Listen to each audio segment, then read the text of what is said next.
जगह खाली है। ताइमू कहता है अंदर आ जाओ, लेकिन हारी फिर भी अंदर नहीं आती। ताइमू पूछता है ऐसे क्यों खड़ी हो, आना है या नहीं। हारी अपने बालों से चेहरा छिपाकर चुपचाप अंदर चली जाती है। तभी चासुम पूछता है सर आप इतनी सुबह ऑफिस कैसे आ गए। दादाजी कहते हैं ताइमू घर पे मुझसे मिलता नहीं है और कल रात उसने जो कहा उसके बाद मुझे खुद ऑफिस आना पड़ा। हारी चुपचाप उनकी बातें सुन रही होती है। ताइमू कहता है चलिए दादाजी ऑफिस के अंदर बात करते हैं। तभी लिफ्ट खुलती है और हारी तुरंत बाहर भागती है। हड़बड़ाहट में उसका आईडी कार्ड नीचे गिर जाता है। ताइमू उसे उठाता है और आवाज लगाता है। हारी के कदम रुक जाते हैं। वो सोचती है इसने मेरा नाम कैसे लिया। ताइमू कहता है तुम्हारा कार्ड गिर गया था। हारी बिना चेहरा दिखाए पीछे मुड़ती है, कार्ड लेती है और बिजली की रफ्तार से भाग जाती है। ताइमू और दादाजी उसे हैरानी से देखते रह जाते हैं। बाद में दादाजी पूछते हैं क्या तुम सच में जंग से शादी करने वाले हो। ताइमू कहता है हाँ मैंने फैसला कर लिया है। वो रिकॉर्ड चेक करता है तो पता चलता है कि हारी का काम कंपनी में बहुत अच्छा है। वो उसकी फोटो देखता है जिसमें हारी ने चश्मा पहना हुआ है, इसलिए वो उसे पहचान नहीं पाता। उधर हारी अपनी सहेली जंग को कॉल करके बताती है आज तो लगभग मेरा आमना सामना हो गया था। जंग उसे दिलासा देती है कि सब ठीक होगा। अगले सीन में जंग हारी से मिलती है और कहती है ताइमू ने मुझे मिलने बुलाया है, अब तुम्हें ही जाना पड़ेगा। हारी मना करती है लेकिन जंग विनती करती है अगर पापा को पता चला तो मेरी खैर नहीं, प्लीज ये आखिरी बार है। हारी मजबूरी में मान जाती है। हारी रेस्टोरेंट में ताइमू का इंतजार कर रही होती है। ताइमू आता है और उसे फोन करता है, लेकिन हारी अपने फोन में बिजी होती है और कॉल नहीं उठाती। ताइमू उसके पास जाकर उसका फोन ले लेता है, खुद को कॉल करता है और उसका नंबर सेव कर लेता है। हारी कहती है आपको किसी का फोन ऐसे नहीं लेना चाहिए। ताइमू मुस्कुराकर कहता है अब जब हम शादी करने वाले हैं तो नंबर तो होना ही चाहिए। हारी चौंककर कहती है किसने कहा कि मैं शादी करूंगी। बाहर निकलते ही उसे मीनू दिखाई देता है। वो पकड़े जाने के डर से जल्दी से भागकर ताइमू की कार में बैठ जाती है। ताइमू हैरान होकर पूछता है अभी तो कह रही थी कि तुम्हें मैं नहीं चाहिए, फिर मेरी कार में क्यों बैठी हो। हारी बाहर मीनू को जाते हुए देखती है और बहाना बनाती है मैं तो बस ये बताने आई थी कि मुझे तुमसे कोई रिश्ता नहीं रखना। जब वो उतरने लगती है तो ताइमू कहता है मैं तुमसे ही शादी करूंगा। हारी हैरान रह जाती है। ताइमू पूछता है एक वजह बताओ कि तुम मुझसे शादी क्यों नहीं करना चाहती। हारी चिढ़कर कह देती है क्योंकि मुझे तुम में कोई दिलचस्पी नहीं है और तुम मुझे उड़ता हुआ डायनासोर लगते हो। ये कहकर वो चली जाती है। अगले सीन में ताइमू का असिस्टेंट उसे एक उड़ते हुए डायनासोर की फोटो दिखाता है। ताइमू को गुस्सा आता है, लेकिन असिस्टेंट हंसते हुए कहता है कि सर आप थोड़े बहुत तो ऐसे ही दिखते हैं। दूसरी तरफ हारी और उसकी सहेली जंग शराब पीकर नशे में पुलिस के सामने अजीब हरकतें करती हैं। अगली सुबह हारी की मां उन्हें डांटती है। इधर ताइमू को जंग का मैसेज आता है कि उसे मिलना है। ताइमू खुश हो जाता है कि शायद वो शादी के लिए मान गई है, लेकिन जंग उसे मिलकर सारा सच बता देती है कि उसने पैसे देकर एक लड़की को अपनी जगह भेजा था। ताइमू को बहुत गुस्सा आता है और वो उस लड़की हारी से बदला लेने की ठान लेता है। ऑफिस में हारी उदास होती है क्योंकि उसने मीनू को किसी और के साथ देख लिया था। अचानक सामने ताइमू को देखकर वो भागने लगती है और गलती से उसकी चप्पल उड़कर ताइमू के नाक पर लग जाती है। ताइमू चप्पल लेकर उसके पीछे भागता है। लिफ्ट में वो उसे पकड़ लेता है, पर हारी का काम अच्छा होने की वजह से वो उसे कुछ नहीं कहता। बाद में ताइमू को पता चल जाता है कि हारी और जंग ने उसे धोखा दिया है। वो हारी को बुलाकर धमकाता है कि अब उसे उसकी नकली गर्लफ्रेंड बनना होगा, वरना वो उसके परिवार के रेस्टोरेंट को मुश्किल में डाल देगा। ताइमू दादाजी से झूठ बोल देता है कि उसकी गर्लफ्रेंड है। दादाजी मिलने की जिद करते हैं। हारी मजबूरी में कॉन्ट्रैक्ट साइन करती है। रविवार को जब वे मिलने वाले होते हैं तो हारी सब कुछ याद करती है। एक हादसे में ताइमू और हारी गिर जाते हैं और गलती से उनके होंठ टकरा जाते हैं। बाद में ताइमू हारी को घर छोड़ते वक्त उसकी परवाह करता है। ऑफिस के एक प्रोजेक्ट में हारी मीनू को मौका दिलवाती है, जिससे वो बहुत खुश होती है, लेकिन तभी वो मीनू को उसकी पुरानी गर्लफ्रेंड के साथ देख लेती है और रोने लगती है। ताइमू फोन पर उसकी आवाज सुनकर परेशान हो जाता है।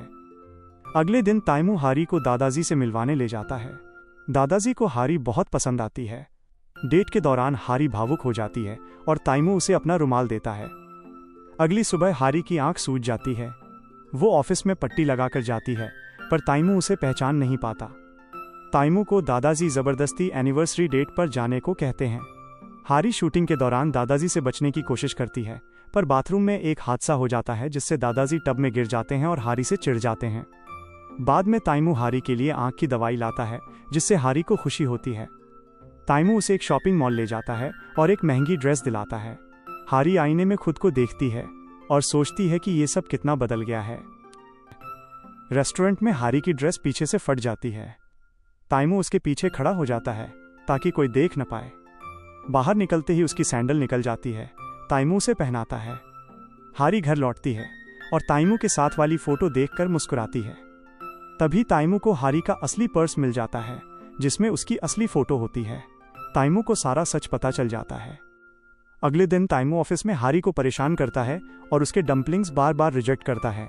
हारी गुस्से में उससे वजह पूछती है पर वो कुछ नहीं कहता। फिर दादाजी उसे पहचान लेते हैं कि ये वही लड़की है जिसकी वजह से वे गिरे थे। हारी डम्पलिंग्स बनाते हुए थक कर सो जाती है। ताइमू वहां आता है और हारी का हाथ जलने पर उसकी परवाह करता है। रात में हारी नशे में ताइमू को कॉल करती है। ताइमू उसे पार्क में ढूंढ लेता है और उसे अपनी बाहों में उठाता है। हारी नशे में सच बोल देती है कि वही हारी और शिन योंग है। अगली सुबह ताइमू उसे काम से निकालने का नाटक करता है पर बाद में उसे महसूस होता है कि वो हारी को पसंद करने लगा है। वो एक बिजनेस ट्रिप प्लान करता है ताकि हारी के साथ समय बिता सके। रास्ते में बारिश होने पर ताइमू की तबीयत बिगड़ने लगती है। वो हारी को कार से उतार देता है पर बाद में उसे ढूंढने वापस आता है। होटल में मीनू और उसके दोस्त मिल जाते हैं। ताइमू हारी का साथ देता है और सबके सामने उसे अपनी गर्लफ्रेंड कहता है। डिनर पर ताइमू हारी का बहुत ख्याल रखता है। रात को होटल में हारी सोफे पर सोने की जिद करती है पर बाद में बेड पर सो जाती है। दूसरी तरफ तैमू हरी के भाई की शर्ट पहनकर अंदर आता है। हरी उसे देख ही रही होती है कि तभी उसे अपनी माँ की आवाज़ सुनाई देती है। हरी की माँ घर के अंदर आ रही होती हैं। जोंग दरवाज़ा रोक लेता है और ज़ोर से चिल्लाता है, हरी, तुम्हारी मम्मी अंदर आ रही हैं। हरी बुरी तरह डर जाती है। उसे समझ नहीं आता कि तैमू को कहाँ छिपाए, इसलिए वो जल्दी से उसे अपने कमरे में ले जाकर छिपा देती है। अगले सीन में सब लोग साथ बैठे हैं, हंस रहे हैं और ड्रिंक कर रहे हैं। हरी की मम्मी जोंग से चासियों के बारे में पूछती हैं। हरी बात संभालते हुए कहती है, माँ, ये दोनों पड़ोसी हैं, इसीलिए धीरे धीरे इनमें प्यार हो गया। फिर हरी कहती है, अब बहुत देर हो गई है, चलिए सो जाते हैं। लेकिन मम्मी मना कर देती हैं और कहती हैं कि अभी वो और पिएंगी। हरी परेशान होकर उन्हें देखती रहती है। थोड़ी देर बाद जब ड्रिंक खत्म हो जाती है तो हरी कहती है, अब तो ड्रिंक भी खत्म हो गई, चलिए अब सोते हैं। तभी उसके पापा कहते हैं, हरी के कमरे में एक बोतल रखी थी, मैं लेकर आता हूँ। ये सुनकर सबके होश उड़ जाते हैं। हरी तुरंत उनके पीछे भागती है। वो कमरे में पहुंचकर घबराहट में इधर उधर देखती है लेकिन तैमू कहीं नजर नहीं आता। पापा बोतल लेकर चले जाते हैं और हरी चैन की सांस लेती है। वो दरवाज़ा बंद करके धीरे धीरे तैमू को ढूंढती है। जब वो अलमारी खोलती है तो तैमू वहीं अंदर छिपा बैठा होता है। तैमू मुस्कुराकर कहता है, मुझे नहीं लगता कि यह सब जल्दी खत्म होगा, मुझे अब निकलना चाहिए।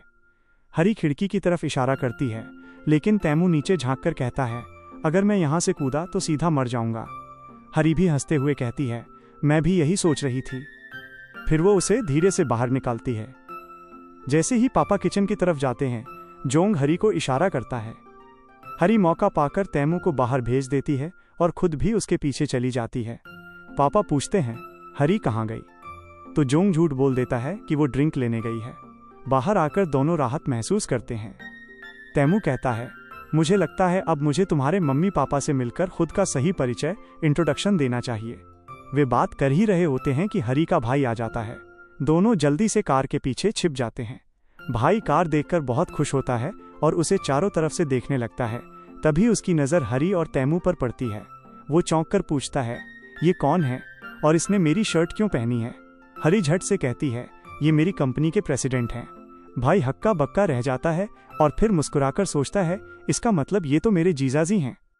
तैमू अपनी जेब से क्रेडिट कार्ड निकालता है और कहता है, तुम अपने लिए नए कपड़े खरीद लेना। हरी तुरंत मना करती है कि इससे वो बिगड़ जाएगा। तैमू कहता है, ठीक है, फिर तुम मेरे ऑफिस आना, मैं खुद कुछ दिलवा दूंगा। इसके बाद तैमू चला जाता है। हरी और उसका भाई कहीं बैठ जाते हैं। भाई पूछता है कि तुम दोनों कैसे मिले? हरी उसे सब कुछ ईमानदारी से बता देती है। भाई कहता है, दीदी, मुझे बस एक डर है कि अमीर लोग हमारे जैसे लोगों के साथ अच्छा बर्ताव नहीं करते। हरी उसे यकीन दिलाती है कि तैमू ऐसा इंसान नहीं है। अगले सीन में तैमू के दादा रेस्टोरेंट में फ़ोन करके उस लड़की की फ़ोटो मांगते हैं जिसके साथ तैमू था। उधर हरी और तैमू डेट पर निकलते हैं, तभी बारिश शुरू हो जाती है।